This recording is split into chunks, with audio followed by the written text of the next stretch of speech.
आपण पाहत आहात कराड वार्ता न्यूज नेटवर्क। कराड नगरपालिकेच्या ज्या 88 कर्मचाऱ्यांनी या ठिकाणी उपोषण केलं होतं आणि त्याचा 15 दिवस होता। आज माननीय मुख्यमंत्र्यांबरोबर सकारात्मक चर्चा झाली।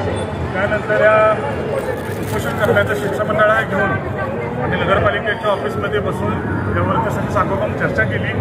नेमका ह्यातल्या भरती प्रक्रियेमध्ये अडचणी काय आहेत याच्यामध्ये चर्चा करून आज असा निर्णय या ठिकाणी घेण्यात आला की DMO ऑफिसला जाऊन लवकरात लवकर पुढच्या आठवड्यामध्ये जाऊन त्या संदर्भामध्ये रिसर्च त्याची ऑर्डर करून घ्यायची व त्या ऑर्डरनुसार या ठिकाणी भरती प्रक्रिया या ठिकाणी म्हणजे आदेश पूर्ण करून घ्यायची आहे।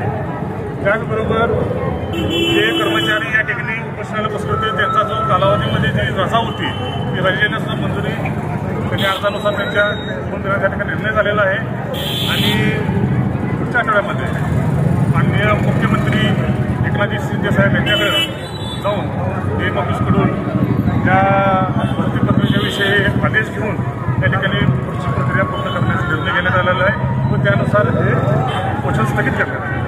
अनेक वर्षापासूनचा हा प्रश्न आहे, अनेक वर्षापासून, परंतु आता आपल्या शब्दावरती सर्व पदाधिकाऱ्यांच्या शब्दावरती या कर्मचाऱ्यांनी आंदोलन स्थगित केले। तुम्हाला विश्वास आहे का की यावेळेला याचा सकारात्मक विचार होणार आणि ह्या कर्मचारी रुजू त्यांच्या ज्या मागण्या आहेत त्या होणार?